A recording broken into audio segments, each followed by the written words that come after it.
Pikes Peak International Raceway is at the highest altitude of any track that GRIDLIFE visits. A perfect place then for the highest stakes of the weekend for GRIDLIFE Touring Cup and the qualifying shootout. The top 8 drivers from yesterday's race 2 get 1 lap entirely to themselves. All eyes will be watching as they get a single opportunity to lay down a fast lap to qualify for race 3 later today. 9 corners, 1.3 miles without a single mistake. That's the expectation to start in the front row for GRIDLIFE Touring Cup. My name is Kyle Heyer alongside an exhausted Tom O'Gorman, who is caught up coaching some stuff, coaching some drivers. He's here, he's breathing hard, but welcome. High altitude, Tom. Yeah, I'll and also, I guess maybe not going to a gym for a year is a bad idea, but this is my favorite part of watching this stream. This is our opportunity to see the cars work on the track, and last year's was at night. Everybody was lit up. It looked awesome. Today we get to actually see them hopping curbs. We get to see the car working in these hot conditions. Well, take a breath. He just came sprinting up here. I was calling him. He was doing important things, teaching people how to go fast. The people on the grid getting ready to go fast, though, Tom, they've got 1 lap to get it all right. We've seen the track this weekend, be a little bit different in how it raced compared to last year. There are more larger displacement cars that are really utilizing this front straightaway. It's turned into a little bit of a drag race, but now all things equal, you've got this kind of handling section here in the infield that the slower cars, without any traffic, without any aero wash, without any of that stuff, they can just focus on going fast. So this is going to be a little bit of an equalizer, I would think. Also, as we're at 11:07 a.m. here in Mountain Time, as the session goes on, the track time's going to creep up a little bit, so the drivers a little bit later might have a very slight disadvantage. And the key with that is they run in inverse order from yesterday's finishing order. So our fastest driver from yesterday, or actually our winning driver from yesterday's race, not necessarily the fastest, Jeremy Swenson, gets to go last. So he gets those hottest track conditions. Whether that's maybe 1 or 2 degrees, it's probably not much, but it is going to be something. So again, yesterday, race number 1 was a wild collection of chaos, especially at the front end of the race. The first couple laps were pretty exciting, especially getting off of the oval into the infield section. Race 2, weird conditions, a little bit of rain that cooled the track down and kind of kept everybody from really attacking the racetrack and racing hard. So race 2 was a little bit calmer, but I think with the weather looking a little bit better today, I think the chaos that we're going to see later today is going to be rivaling that of race 1, potentially even more chaotic. Well, race 2, as you mentioned, there was not a lot of passing. There was a lot of single file, but for us here in the booth especially, and we talked to a lot of the drivers afterwards, and it was a very intense setting because it was raining the entire time. We were seeing it on camera and we were so confused. How is everybody going so fast? And basically what happened is the track had so much ambient temp in it from being dry and sunny all day that it was basically evaporating and cooling the surface the moment the raindrops hit the ground. The track is dry, getting actively cooled. All of a sudden, it's really fast. So we're, again, at Pikes Peak International Raceway. This track was built in 1997. It was run by the Indy Racing League and NASCAR for a handful of years. It's 1.3 miles around 9 corners. We'll have a look at our track map here momentarily. It's a tale of 2 racetracks here, Tom. You've got this power section from the exit at turn 9 all the way through the front straightaway, off into turn 2. You do the slight kink, then you're on the brakes, and then it's this tight kind of slalom section, sort of like an autocross course. Slalom.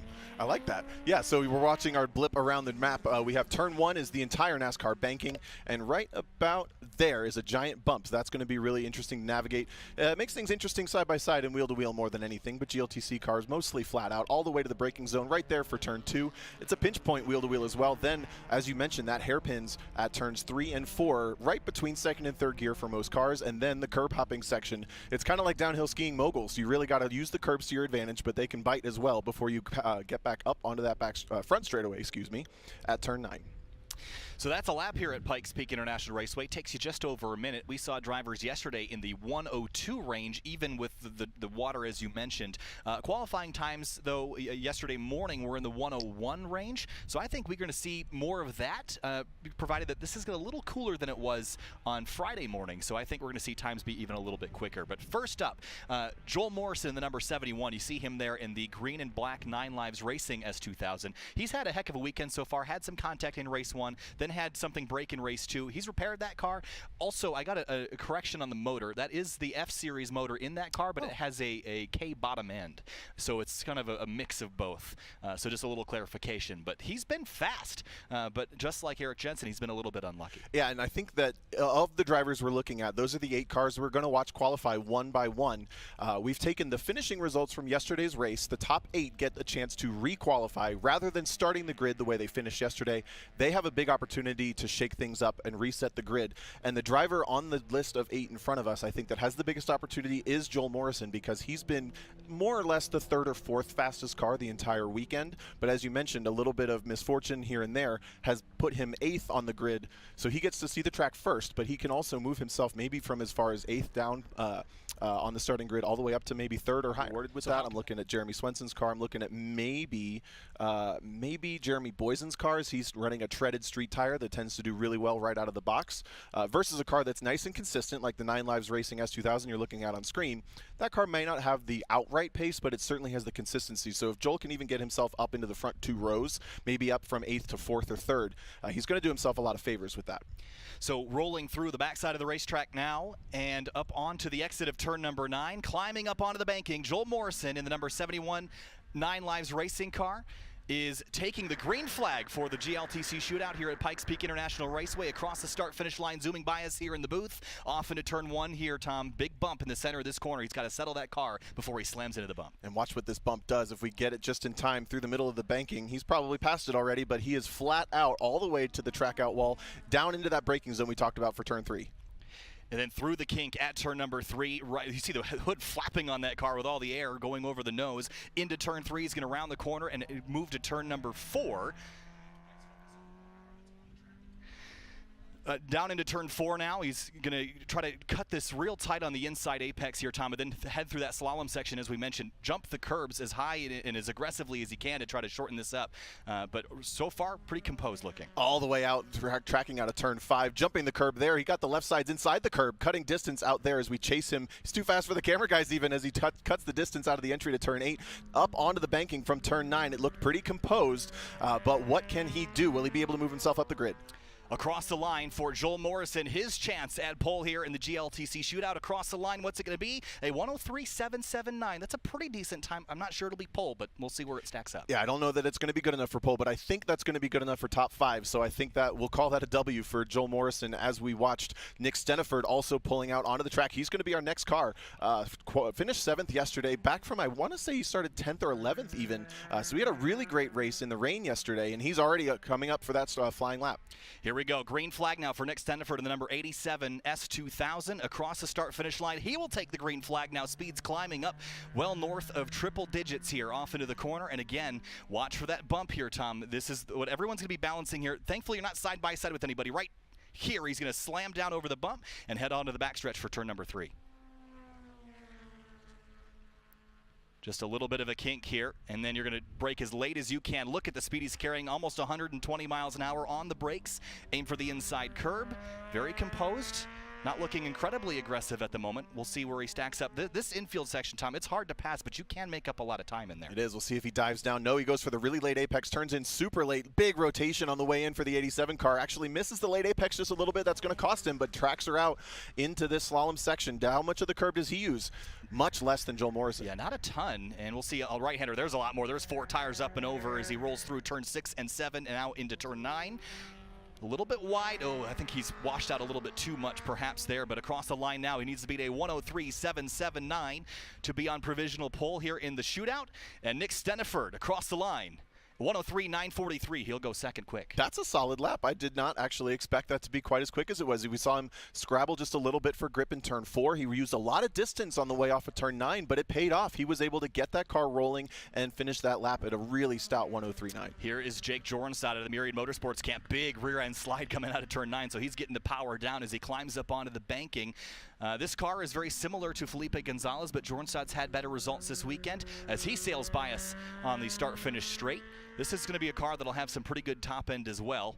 And curious to see different lines on the banking, Tom. Is there any advantage to running a wider line on the banking? Well, it's a question of speed versus distance, and the GLTC cars, as you mentioned, in comparison to a car like Ferris Khartoumi, are not that fast. So if you can cut a little bit of distance off of that banking, it's going to pay you dividends. He sets up nice and wide, deep on the brakes. Whoa, he's really deep in there. Sets up nice and wide, almost all the way out to the grass, but then gets it down to the apex. Jake Jornstad tacks her up towards turn number 4, and the car looks nice and composed. And if you're watching for the first time, no, GLTC is not Spec S2000. It's just a bunch of them in a row. There's a whole bunch. They were basically from Tiffany. Actually, the first 4 cars are all S2000s. Whoa, big slide for Jornstad at the exit at turn 4. He's getting after it now, up and over the curbs now through the S's. He's certainly got power for the rear wheels. He's got to control that, though, Tom. Wheel spin and sliding isn't necessarily how you go fast. It's how you have fun, though. Stays off the curb at turn 7, and then another big slide coming through turn 9, up all the way to the wall. Does he dive low to cut some distance? No, he's going to stay high, try to keep the speed up and across the start-finish line. We'll see if he goes provisional pole. Jake Jorenstad for Myriad Motorsports, 104.456. I think the sliding cost him a ton of time, especially in turn 9 there, Tom. Whoop, there's Tiffany Kelly. I don't know if she was warming up and had cold tires or what, but that was a bit of a moment. Yeah, it looks like some really aggressive tire warming going on, and that's kind of the key. These race tires that most of the drivers are running on really need quite a bit of heat. They may not run their fast lap until lap 3, 4, or 5 in a race. They only have one warm-up lap, and you got to be pretty much going flat out at this point to get set up. So the V6 powered J35 S2000, Tiffany Kelly at the wheel, I think that's pretty smart strategic planning for a fast lap. She does not use a lot of distance coming onto this lap, though, as she sets up for the green flag. I find it fascinating that everyone so far has gone slower, so I'm curious to see who's going to go faster than Joel Morrison. Tiffany Kelly across the line, off into turn 1. She's going to run a little bit higher and kind of arc it in a little bit. I like that, Tom, to keep that corner speed up, not to scrub those tires so much. That's the NASCAR line through 1 and 2, and that we'll see if that works out for her. Again, she made that gurney flap adjustment, tore that piece off the wing to try to get some top end. We're not going to know how fast she's going, but she certainly looks like she's hauling. You see on the opposite side of the track from Jake Jorenstad, there she is down into turn number 3. Couldn't see if she was taking a wide apex, but huge slide. That did not pay off for Jake. I don't know that's going to work for her either, but she keeps the foot in it. Yeah, that was a little bit wide. She was understeering and then used power to compensate to try to get the car back down. That's going to cost her Car looks really pushy there, too. Look at how much steering angle she has to use just to get through the corner. That car not very happy right now, I don't think. And I will say, in general, with as hot as it is, there's probably not many people on the property here that are very happy with how their cars are handling. But it's the same conditions for everyone. She gets it through turns 8 and 9, right up to the curb. That looks nice and clean out of the front straightaway. Maybe she can make up for it. Yeah, that slide out of turn 3 was pretty catastrophic, though. We'll see if she can at least get ahead of Myriad Motorsport teammate Jake Jorenstad. Tiffany across the line, 104.823 slower still. So we have yet to see anybody go quicker than Joel Morrison. So the worst he's going to start is 5th. And this is fascinating. We basically have an invert happening right here. Joel Morrison was 8th, Senneford was 7th, Jorenstad 6th, Kelly was 5th, finishing yesterday's race. They have flipped that perfectly from top to bottom. So this is a big shakeup here in the GLTC shootout. Now this car will be very interesting. It's a very fast and a straight line car, Acura RSX with Jeremy Boysen at the wheel. He's running a treaded tire that is considered a race tire, but it's really fast out of the box. He only needs them to last 1 lap, so he can beat on him big time with that front-wheel drive car. Now this track does not cater to front-wheel drive particularly well, but there's a great overhead view. Boom, big bump right there. He chooses the middle line where the bump is a little bit less aggressive, and maybe the Yokohama treaded street race tire will help him just a little bit in this one. Looking very solid so far, off into the braking zone for turn number 3. So far, so good. Locked up big time in race 1 yesterday. Has it nicely controlled this time through.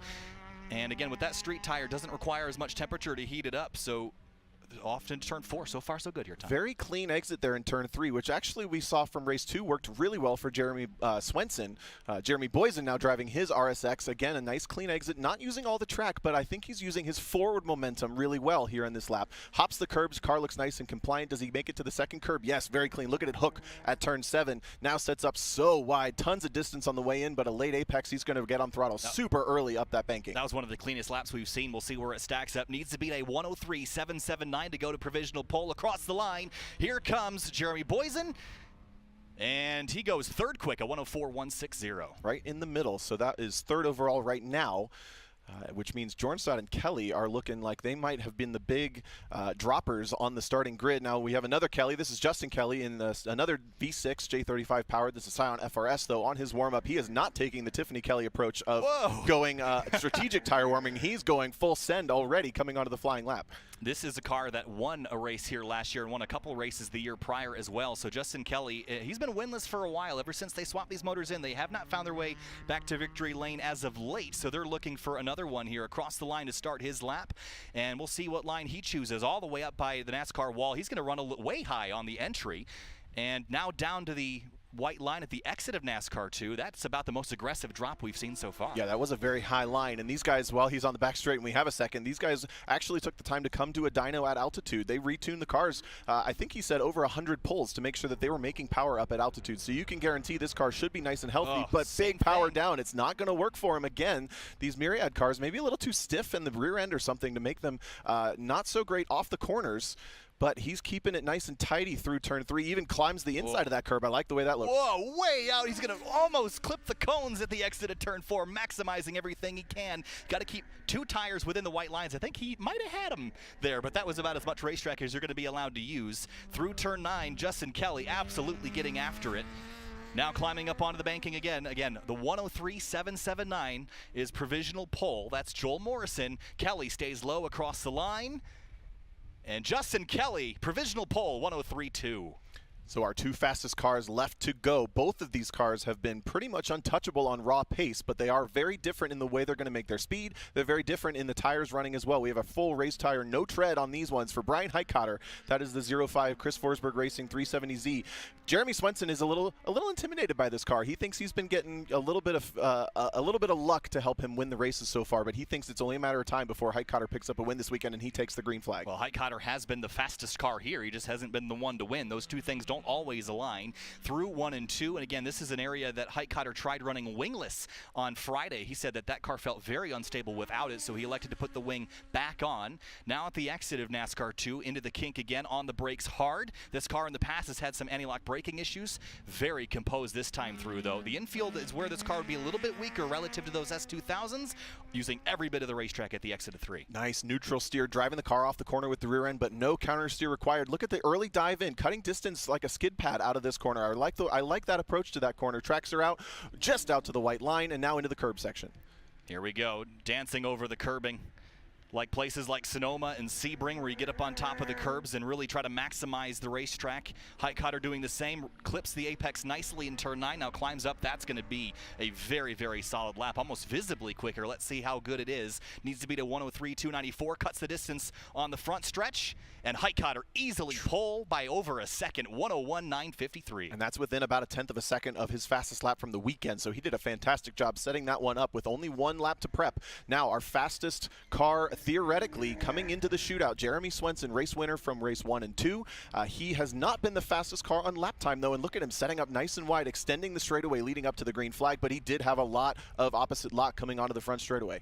So Jeremy Swenson has been one of the drivers that I've noticed is running the inside of the front straightaway, and he's trying to cut that distance. He tracks out kind of a little bit wider than arcs it in, kind of a peculiar line, kind of in, out, in, as he heads off into turns 1 and 2.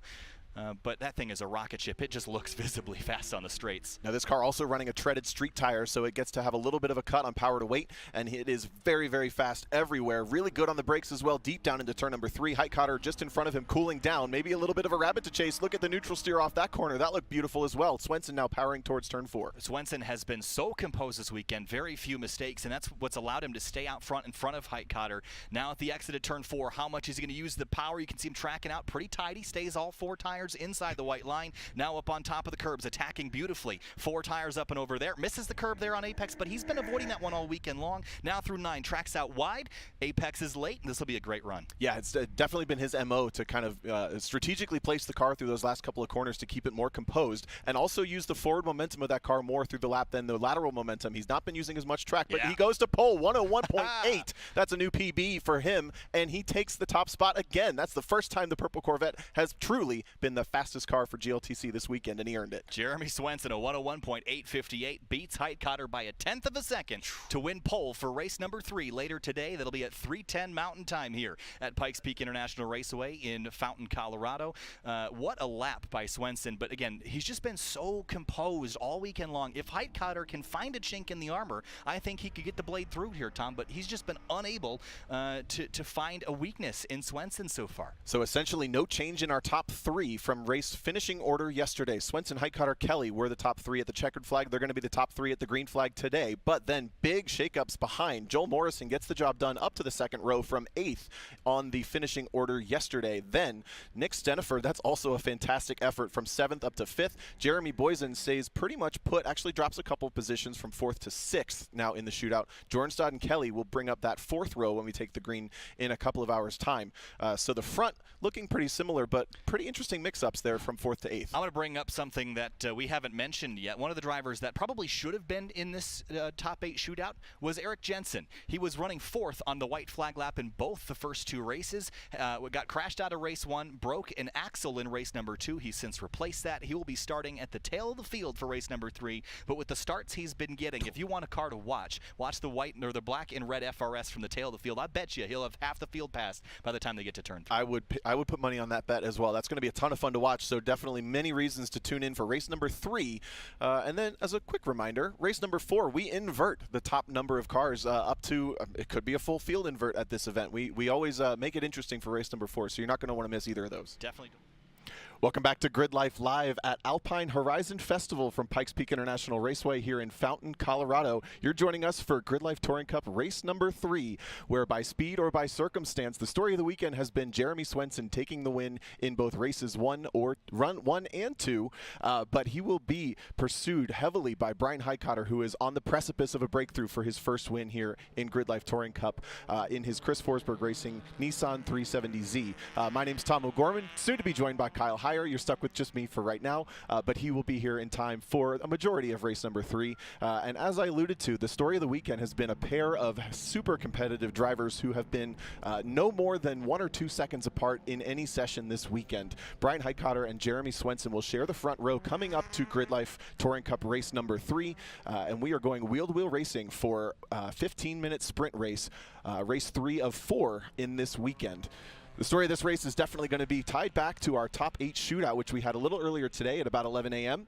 That is archived a little sooner in one of these streams, but at the top it was Jeremy Swenson, who for the first time I believe this entire weekend was the fastest car on raw pace. He will start on pole, where he won race number 2, and will resume at that top spot. But just to his flank will be Brian Highcotter in the black and blue with highlighter orange Nissan 370Z, who has been just on the back foot, but so close to breaking through to his first victory in GLTC. He's an ex-professional driver, has a ton of racing experience, but by, as I mentioned, speed or circumstance, whatever the case may be, he has not quite broken through yet.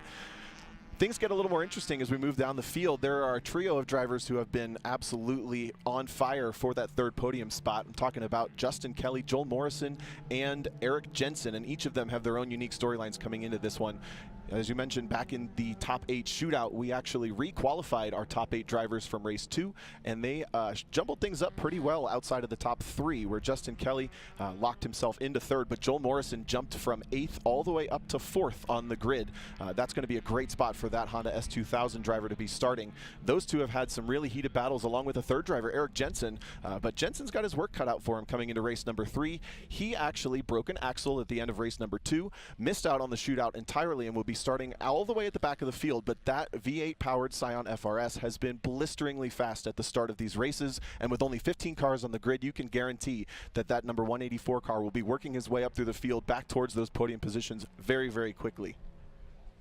So a great view over the speedway here at Pikes Peak International Raceway, and we can go ahead and jump to a track map. This is one of the most unique tracks we come to in Grid Life Touring Cup and in Grid Life on the schedule in general. It's the only roval we race at, 9-turn, 1.3 mile speedway road course, where we start at that start-finish line up on the banking at the top of your screen into NASCAR turns 1 and 2. Consider just turn 1 here on the road course.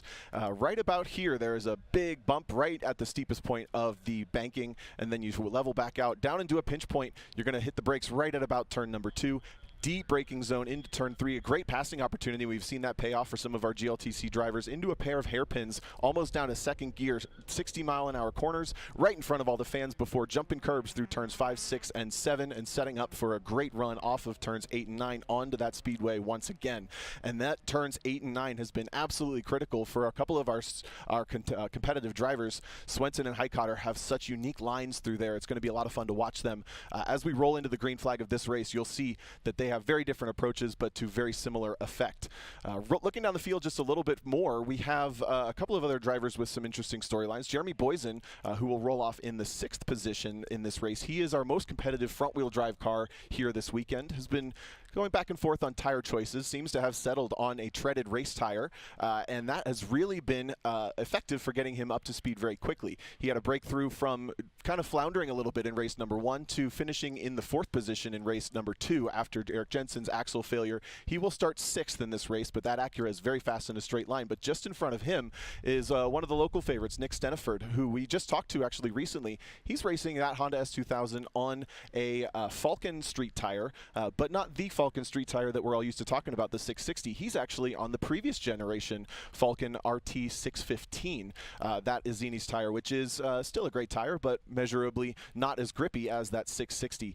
He's been coming to this track for years and years, and he finally broke into the 1 minute and 3 lap time range in the top 8 shootout, and he was absolutely thrilled with that. And that's going to start him 5th on the grid. So that's a local driver, does well kind of storyline. We're going to be really excited to watch that white Honda S2000 come through the field potentially, or maybe have to defend from some cars as they get back up to speed. There's a look at our grid down on the pit lane. All the cars backed into place. 15 cars total taking the green flag, and you can see our top 3 packed in real tight up there behind the Toyota GR Supra.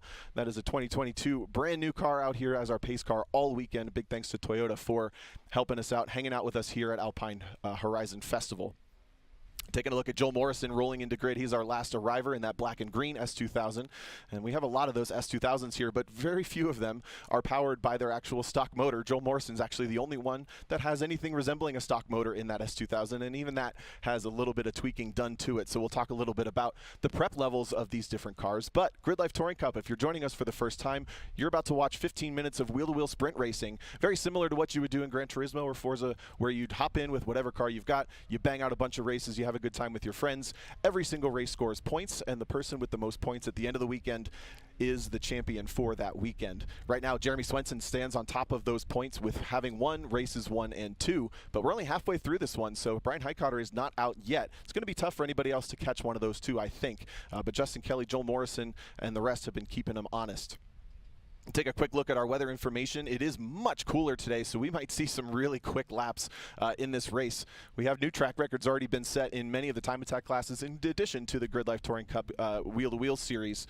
101s even, almost breaking the 1 minute mark with cars 200 horsepower around this big speedway is so impressive from these drivers. But you can see the track temp under 100 degrees for the first time this weekend. Pretty heavy cloud cover, and just behind our drone shot off to the left, pretty nasty looking storm, but that's past us. We're not going to have to worry about weather in this one. It'll be a lot of fun, but there's dramatic off in the distance behind the mountains. Things looking pretty exciting over there. We've seen some big lightning, some big storms, and that's kind of what I love about coming out here to Colorado. We have just a completely unique view where we don't get a lot of the other Midwest tracks, even though they have their own special flavor. So as I mentioned, Kyle Hire will be joining me a little bit later in the booth. He's wrapping up another commitment and will be joining me back, but I did my best Kyle impression for the intro there. And I think this one's going to be such an interesting flow. I really don't know that anybody's got anything for Swenson and Highcotter, but those two have been absolutely the class of the field and keeping each other honest. Having talked to a number of the drivers through the field, spent a lot of time talking to Jeremy Swenson actually, and he's feeling like it's been a successful weekend more by circumstance more than speed. He feels the weather has certainly helped him a bit. Certain other drivers injecting themselves into battles here and there has helped him a little bit. He does not feel he has the fastest car on the grid, although the shootout times would beg to differ.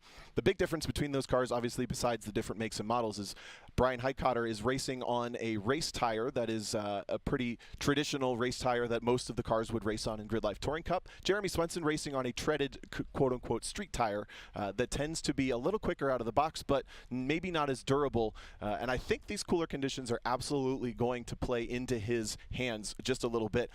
The other car that really will have that effect will be Nick Steniford and Jeremy Boysen. They will start side by side on the 3rd row, both of those cars on a treaded street tire that really wakes up a little bit quicker on these starts. We're going to have 2 pace laps field rolling out onto the circuit for the first time.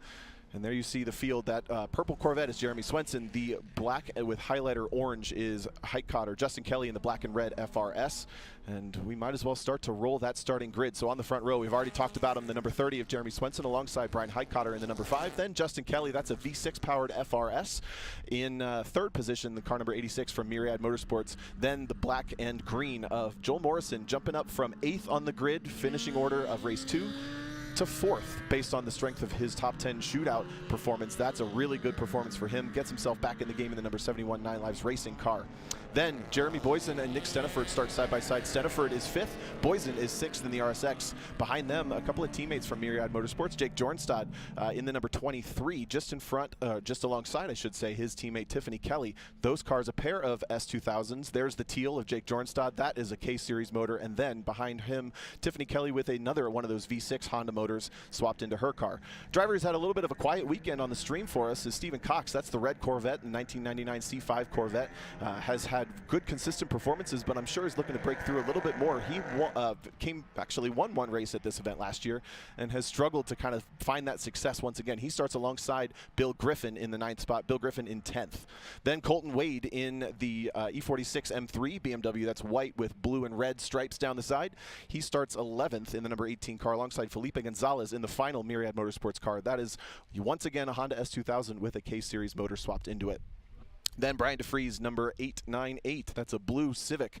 Street driven to the races, camps out in it. Super cool story and super competitive as well. He's been having some great battles there towards the back of the field. He will start 13th alongside our man to watch, Eric Jensen, that black FRS. That's got a V8 with a 4-speed dog box transmission swapped into it. He has had the most fantastic starts all weekend, but unfortunately has failed to finish either race. He's finished at the back from a last lap failure both races. Watch that car on the start. Bringing up the end of the field, Jorge Ortiz in car number 19. That car is heavily in development, will eventually be a turbo-powered MX-5, but for the time being is a fairly reserved stock Miata power plant in that car. He brings up the 15th position. And just as I say that, we have the field packing and pairing up, and I'm joined by our head commentator, Kyle Heyer. Hi, Kyle. Hi, I'm the one rushing into the booth this time. We're getting real good at timing these things out just right. Look at us. Well, glad to join you here, Tom, and thanks for running through. I'm just not quite in the shot there. There we go. As we get ready for our 3rd race of the weekend, we, of course, had our shootout this morning, which I'm sure you talked about and got the grid set up for us. But doubling up now with Swenson and Highcutter on pole, this is going to all come down to the run down to turn 3. We're going to see who wins it, but also keep an eye on Eric Jensen in the back. He's going to come sailing up from the rear. I was going to say, we're going to be cross-eyed on the start here, watching the cars at the front and one car at the back. There's Jensen in the black FRS at the back, but once again, we've already set it up plenty for you. Swenson and Highcutter, a big duel at the front. Swenson with the low line into the banking for the first time. Highcutter on the high side, and we're coming to the green flag. Last corner, 3rd race of the weekend of 4 GRIDLIFE Alpine Horizon GLTC race number 3. Green flag flies. We're racing Boysen. A great start up the middle. 5 wide. 5 wide.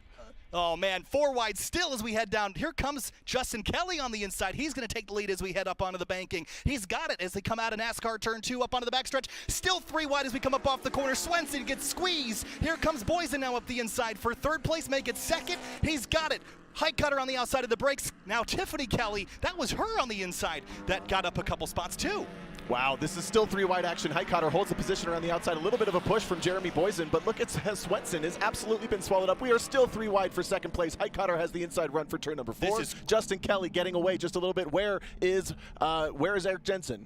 He's made up a couple spots, I think. You see him floating in the background there, but it's Highcutter back to 2nd place, but crucially and critically, Justin Kelly through to the race lead. Tiffany Kelly up to 3rd, and Jeremy Boysen hangs on to 4th. There's Jensen. He gained, what, 6-7 spots in the first couple corners. Spectacular start, shaking things up. Swenson all the way back in 5th. Now Boysen having a look at Tiffany Kelly up here on the front straight. So it's Justin Kelly running away from the field just a little bit. Highcutter sets his sights forward, but the teammate of Kelly is just behind. His wife, in fact, Tiffany Kelly, in pursuit. Then Jeremy Boysen straightens out. We got a 3 wide attack. Once again, that is Eric Jensen up the inside.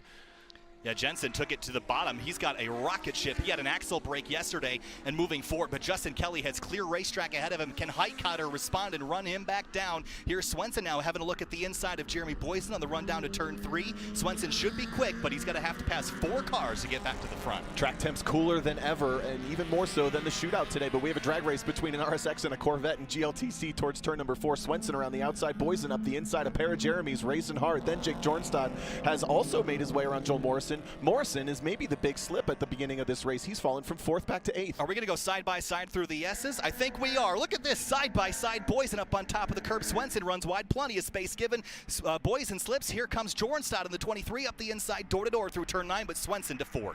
Morrison going to try to go with him, and Jensen in the background, but Swenson has now cleared everybody. It's a drag race. Look at the legs on that Acura RSX. Just blows the doors off of that S2000 of Jornstad. The top 3 really breaking away, equidistant between them, and then this 5-car battle for 5th. Look at Joel Morrison down to the bottom of the racetrack with a huge run. You see the background, the 117 is Stephen Cox also taking a run too. About 10 car lengths between the 2 race leaders. Another 8 back to Tiffany Kelly. Then it's Swenson in 4th, but he's a long ways back here. I know it's early, but that's still a long climb. Look at Jensen. Oh, big lockup from Jake Jornstad in the braking zone for turn number 3. Now Morrison on the attack. Surprised to see that car doesn't have ABS, but fast lap of the race. Brian Heitkotter, a 102.1. He is absolutely in pursuit of Justin Kelly right now. And I have to wonder, these track conditions, oh, Jensen up the inside of Morrison, just shows the nose, trying to rattle the S2000 driver. None having it right now. But Morrison does actually run wide. Maybe it worked. Yeah, a little bit too wide, but Jensen is not there to pounce on it.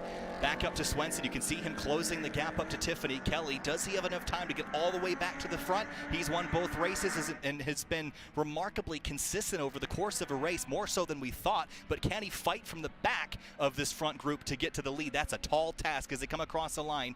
Kelly, a 102 flat that time through. Heitkotter a little slower, surprisingly enough. Tiffany Kelly, a 102.7.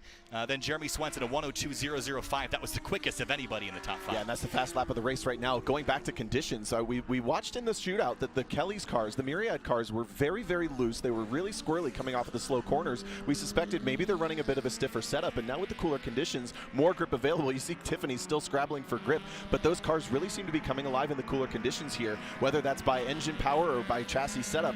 We have yet to be seen, but Jeremy Swenson is starting to fill the mirrors of Tiffany Kelly, who's had a fantastic start, up from 8th to 3rd, and is now starting to get run back down by some of our first race 1 and 2 front runners. Yeah, Tiffany and Justin both got spectacular starts, and both the red and gray cars were launching forward on the inside of the banking. They had it figured out. At the front, you can see Justin Kelly's lead looks a little bit smaller this time as they come across the line. What's the lap times? How about a 101.9? That was the quickest lap I think we've seen Justin run all day. 102.0 for Heitkotter, same for Swenson. So it is very, very tight. This is the most competitive I think we've seen the entire field all weekend here, Tom, and there's still about 10 minutes left in this race, and there's a lot of volatility left in this race. Wow, the track is fast. I'm looking at the 10th place driver, Nick Steniford. We talked about him in the top of the show, breaking into the 103s, so the 103.9 in the shootout. How about a 103.3?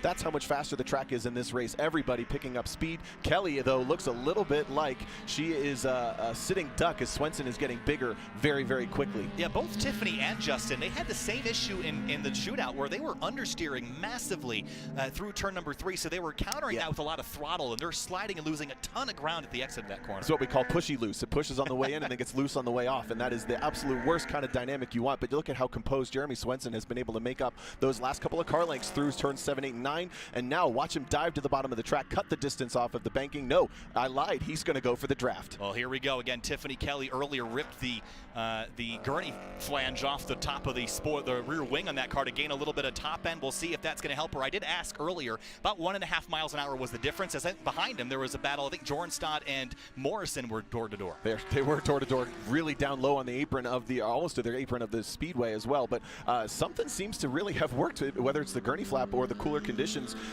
Tiffany Kelly's car looks really fast in a straight line. She drove away from Swenson that time. Whatever they've done has worked, and a little bit cleaner through turn 3 that time. I'm just shocked. Heitkotter has just been stuck in second all weekend long. He's a little quicker than Justin, but this is looking very similar to how he was trying to chase down Swenson. Just isn't able to close the deal out, but we still got a lot of racing left, so let's not call it here early. But still, great battles for 3rd and beyond. You see Boysen still hanging on to 5th in the background, but this shot, a little bit of a wiggle by Tiffany Kelly. A little weakness there. Swenson going to try to do the over-under at the exit of 9. Well, as we saw last lap, I'm starting to suspect that it's a straight line speed thing that is becoming Swenson's problem, which is a surprise considering the V6 of that S2000. But watch what happens this time through. See them almost side by side. We'll see where they are when they hit the brakes for turn number 2. But if it's similar to last lap, Kelly's going to have 5, 6 car lengths on him. And look, already motoring away. Jeremy trying a different line, running way higher up on the oval to try to carry some more speed, but it's the long way around. I'm not sure that that's the move to necessarily make, as you see the 2 race leaders arcing up onto the the back straightaway and into the turn 3 hairpin. Tiffany on the brakes. That car looking very composed in the braking zones as well. Nice to see.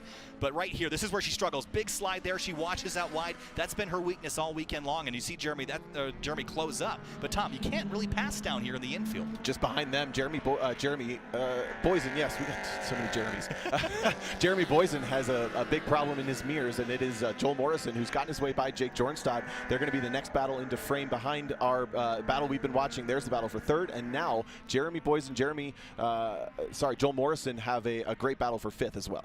Up onto the front straightaway to complete what would be the 7th lap of the race. Side by side now, Swenson and Tiffany Kelly. Door-to-door Corvette versus V6 S2000. And it looks like Tiffany's still pulling Swenson, even though they're directly alongside. Swenson's going to have the shorter way around now. 10 degrees of banking here at PPIR, just enough to keep the cars from sailing up into that outside concrete. Out of NASCAR turn 2, and Swenson is clear for third place. I was going to say, this turns into a game of guts more so than straight line speed, and Swenson had the guts to keep it in down at the bottom of the racetrack, and before even the braking zone, he's got the third position back. Now starting to lap drivers. It looks like Justin Kelly maybe got balked a little bit by Jorge Ortiz, had to check up a little bit, and now has Brian Heitkotter right on his back bumper. This is as close as Heitkotter's been since the drop of the green flag. Only 3 car lengths between them as they sail through the infield section, climbing the curbs. Heitkotter is so close to his first GLTC win. He can taste it as they head through the infield, Tom. Past the halfway point in this race, he's got to get her up and get somewhere, spook Kelly or do something, because he is just not getting as close as he needs to get to make a pass. Well, he is within the drafting distance, but as I mentioned, there's something. I mean, if they found what they found with Tiffany's car for Justin's car, both of those cars looks really fast in a straight line all of a sudden. As you see him now motoring away from Heitkotter, those cars have found an extra gear or something, because they have absolutely started to gap everybody on this banking. But Heitkotter in the draft just a little bit has been able to stay with him, and I think the infield goes to the 370Z driver. Oh, look at the braking, though. Heitkotter gains all the ground back in the brakes for turn number 3. Now it's half a car length as they come through the exit. It looks like Kelly's a little bit wide, but wow, Heitkotter was so good there. If he can get alongside, it's game over. I think Heitkotter's got the spot, but he's got to get close enough to where he can actually make that pass. Yeah, it depends on if Kelly was paying attention, but Heitkotter now knows if he can get anywhere closer than that, he will be able to throw it up the inside, make a big lunge, and maybe balk Kelly, get the position down into turn number 3. I think that's the best hope that he's got, because that FRS has the legs on the speedway right now. We'll see if that gap changes much more, but I would say Heitkotter looks much more composed on the infield. This was a much better exit for turn number 9. Now he's only 2 car lengths back, fully in the draft now. If he can do the braking that he did last time, but just offset, that could spook Kelly enough to look in the mirror and miss his braking point, go a little wide in turn 3 and open the door, open the opportunity. 9.5 minutes in, we're still racing. No white flag just yet on the banking here at Pikes Peak International Raceway. New fast lap of the race. Brian Heitkotter that time through a 101.930. That is among the fastest laps we've seen all weekend. One of maybe 4 under the 102 mark. Deep on the brakes once again, but Kelly drove away on the banking once again. That's going to be Heitkotter's problem. I did talk to Heitkotter earlier. He said the engine was actually skipping every time he hit the bump. It was cutting out like it was hitting some sort of limiter. He just felt like it was fuel starving, but he said that wasn't what it was. So he's been chasing that. That could be why he's getting gapped on the banking, but he's so close, Tom. He just needs a little bit of luck. Somebody needs to make a mistake, but no one has done it in front of Heitkotter. And how frustrating must it be for Heitkotter? Once again, we said he is winless in GLTC despite having such success in this first season with that 370Z, and he just hasn't been able to break through. And for somebody else to come and dethrone Jeremy Swenson, and for it not to be him, that has to be so frustrating. This is once again the closest he's been, only 1 car length.